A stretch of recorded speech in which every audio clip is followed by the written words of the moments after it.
Most men say it doesn't matter until it does. They'll claim to be progressive, modern, or non-judgmental until the moment they find out just how many people their partner has been with. Then the fantasy shatters, the jokes stop, and the darkness creeps in.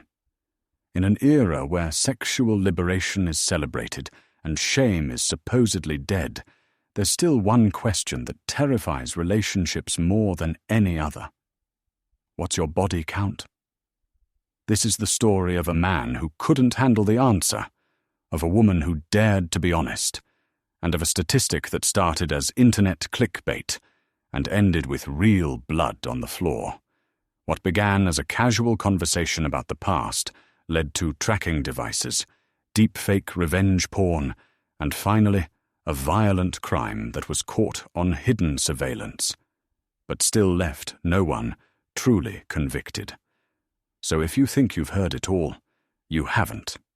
Hit follow on your favorite platform and leave us a comment, because the next story might just change the way you see everything. Don't miss a single twisted turn. Chapter 1. The question that changed everything. He asked it with a smile, the kind that hides a dare behind fake curiosity. They were lying in bed, sheets tangled, wine glasses half empty. A romantic comedy played quietly in the background, long since ignored. Jasmine lay on her stomach, scrolling through her phone, while Darren stared at the ceiling fan, his fingers gently tracing circles along her back. Then came the question. So, what's your body count? Jasmine turned, blinking. She laughed, assuming it was a joke. Seriously? He smiled again. Yeah, just curious. You know everything about me. I just realized I don't know that. She hesitated, not because she was ashamed, but because she'd learned this question rarely ended well. Darren had always seemed different, though educated, emotionally intelligent, a feminist even. Surely he wasn't that guy. She exhaled slowly. 12. She waited. Nothing. No reaction. Then, 12? He said, as if she'd just said, 112. Yes, 12. I've had relationships. I've had experiences. That's not exactly outrageous for someone in their 30s. He nodded, slowly. Then he got up to refill their wine glasses and stayed in the kitchen longer than necessary. That was the first crack. The obsession begins. In the days that followed, things seemed fine on the surface. Darren still kissed her good morning, still brought her coffee, still talked about their future, the house they were planning to buy, the trip to Lisbon, even their hypothetical kids. But something had changed. He started scrolling her Instagram late at night. He began asking questions like, so, was number 5 someone I know? Were any of them married? Did you ever sleep with 2 people in 1 week? Jasmine would shrug it off, sometimes joke back, sometimes refuse to answer at all. But deep down she felt it. The growing tension, the growing disgust, not at her, but at his need to know, to compare, to count. And it wasn't just emotional. He started withdrawing physically. Sex became awkward, silent. Then he stopped initiating altogether. When she finally confronted him, he muttered, I'm just tired. Work's been brutal. But she'd seen his search history. Signs your girlfriend is a nymphomaniac. Hypersexuality and long-term compatibility. High body count, lush and low loyalty. A hidden statistic. It was 3 weeks later, during a night out with friends, that she saw him spiraling again. They were at a rooftop bar. The conversation turned to dating horror stories. Someone brought up an old viral stat. Did you know men statistically lose respect for a woman if she's slept with more than 6 people? Jasmine rolled her eyes. That stat's been debunked like 5 times. But Darren just sat there, quiet, staring into his drink. The group moved on. He didn't. That night, he brought it up again. You said 12. But is that really the number? Or the number you say to make it sound less bad? She sat up, stunned. Excuse me? You know what I mean. Most people lie downward. Like men exaggerate, women reduce. She was furious. Why are we even talking about this again? Because I want to know who I'm marrying, Jas. Not the fantasy. The real you. That night she packed a bag and left.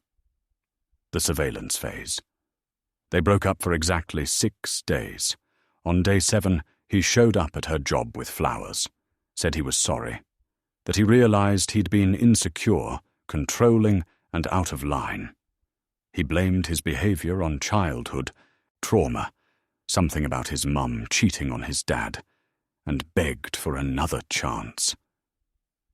Jasmine hesitated, but love does what logic doesn't. She took him back. What she didn't know was that during those 6 days, he'd installed a spyware app on her tablet. What she didn't know was that her phone camera was occasionally being activated while she slept. What she didn't know was that Darren was building a dossier, not just on her past lovers, but on their names, faces, social media handles, where they worked, who they were dating now. He even made a spreadsheet. Name, year, duration, reason ended, rating, Jot 10. Notes, Mark R, 2015, 6 months. He cheated 8, met him in LA. Tariq, 2016, 3 weeks. Fling, 6, DJ, still lives in Atlanta. Jason, 2017, 1 year, distance 9. She still follows him. Jasmine didn't know any of this. Until one morning, she woke up to find her entire past, arranged in printed pages, taped to the bedroom wall. What the hell is this? He stood there, calm. I needed to see it. Like really see it, so I could get over it. She backed away, heart racing. This is not normal. This is insane. Darren didn't blink. You should be proud. You were honest. You let yourself be free. I'm just trying to make peace with it. That night, she left again. For good. The deepfake and the blackmail. What happens when someone can't let go, but also can't forgive? 2 weeks after she moved out, Jasmine got an anonymous email with the subject line, "Your reputation will follow you." Inside were photos, doctored images of her in explicit poses with men she didn't recognize, fake screenshots of messages saying she sleeps around at work, even a fake OnlyFans profile that used her real name and real images, stitched together from old vacation pictures and gym selfies. At first, she thought it was a random stalker, but the metadata on the files linked back to Darren's IP address. She went to the police, filed a report, but without a direct threat or financial motive, the case stalled, so she confronted him. He didn't deny it. I wanted to see how it would feel if the world judged you the way I do. She slapped him. He didn't flinch, just whispered, "Now you understand what I see when I look at you." The last conversation, the last time Jasmine saw Darren alive, was at a mediation meeting for the police report she filed. He was calm, collected, charmed the mediator, claimed it was all a misunderstanding, an art project, even.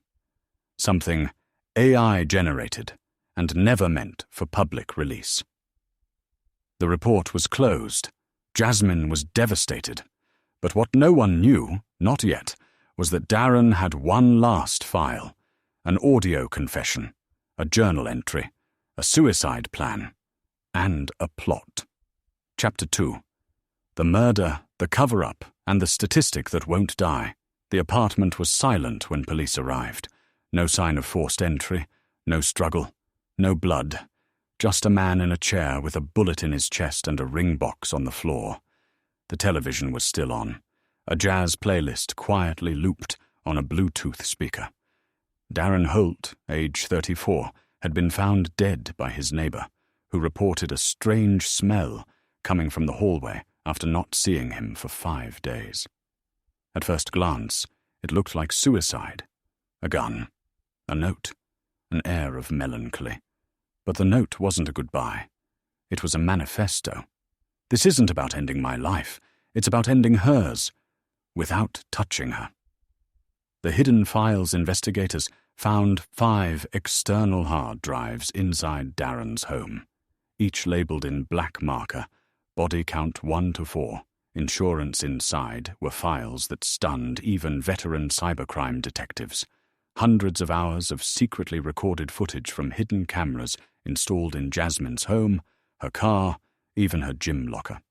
Edited clips set to eerie piano music. Deepfake videos uploaded to underground revenge porn sites.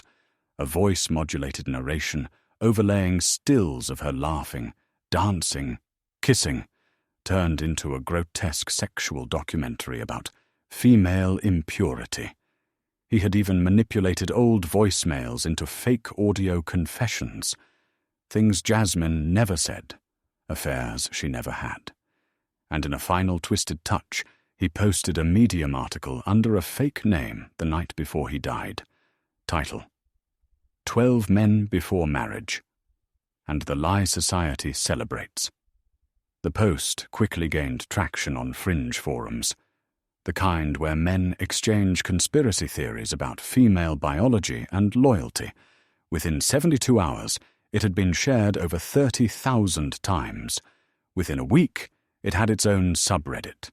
Within a month, it inspired a podcast episode titled The Body Count That Killed a Man. Jasmine becomes the villain. None of this was Jasmine's fault. But none of that mattered. When news broke that her ex-fiancé had committed suicide and left behind a digital archive of betrayal, the court of public opinion didn't hesitate. Headlines twisted the narrative. Was she leading a double life? Modern dating's casualties. The tragedy of Darren Holt. How hypersexuality is destroying commitment. Online sleuths pulled photos from Jasmine's social media, dissected her outfits, criticized her Instagram captions. She received hundreds of DMs ranging from rape threats to suicide encouragement. Someone even sent her a package filled with printed screenshots from Darren's fake dossier with a handwritten note. Sluts don't get sympathy. She deleted her accounts, moved in with her sister, and didn't leave the house for weeks. But the worst was still coming. The hidden surveillance footage. What no one expected was what they found 6 weeks later. An IT contractor, hired by the building to rewire the fire alarm system, stumbled upon something strange in the utility room. A small, hidden wireless camera mounted behind a vent grate. It faced Darren's apartment door. When police reviewed the footage, they noticed a clip dated 1 day before Darren's death. A woman, same height as Jasmine, same build, entering his apartment late at night, hoodie up, gloves on, and then, 45 minutes later, leaving again. Investigators brought Jasmine's in. She denied ever going there. Her sister backed her up, saying Jasmine was asleep on the couch all night. Phone GPS placed her near home. But the time-stamped video couldn't be ignored. A forensic analyst was brought in. The verdict? The woman in the footage wasn't Jasmine. It was someone made to look like her. A wig, a hoodie, a carefully constructed walk. But the big giveaway? A tattoo on the right wrist. Jasmine's was on the left. The real suspect, Darren, had a younger cousin named Miles, a man with a record of minor cybercrimes, known to frequent incel chat rooms, once arrested for stalking an ex-girlfriend who ghosted him. In Darren's insurance folder, buried under a subfolder titled "What If She Wins?" was a chat log with Miles. Darren: I want her to suffer without laying a finger. Miles: then you gotta become a martyr. Darren: would you help me fake it? Miles: only if I get to write the ending. Darren: no blood, just collapse. Miles: deal. Police tracked down Miles. He'd fled to Utah under a different name. When arrested, they found a burner phone with deleted files, including raw footage of the Jasmine lookalike entering Darren's apartment. He confessed to helping stage the suicide. But the gun? It wasn't supposed to go off. It was supposed to be a scare, just a scene. He was obsessed with being seen as a martyr. I didn't think he'd really do it. The aftermath Jasmine was cleared, but not exonerated. She became a meme, a cautionary tale, a punchline in manosphere podcasts.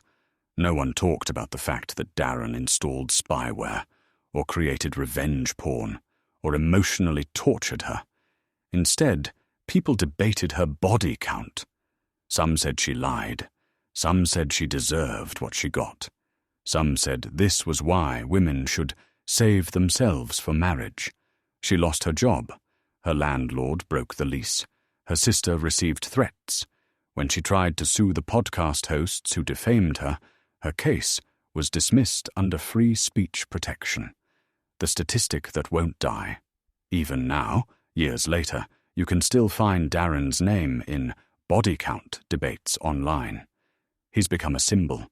To some, a victim of modern hookup culture. To others, a dangerous man who used a statistic to mask his misogyny.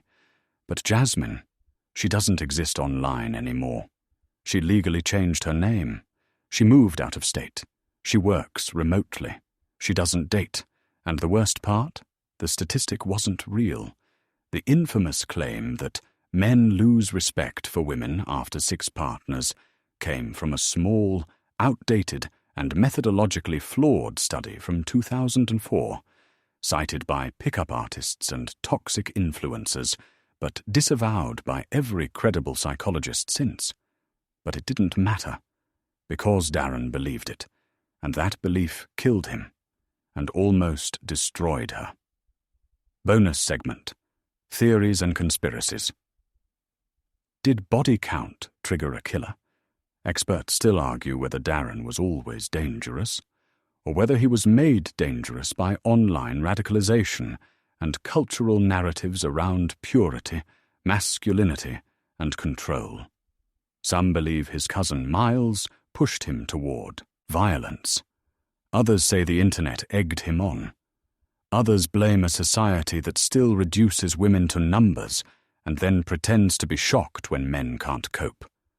One thing's certain: the question that began with "how many" ended with "who's to blame?"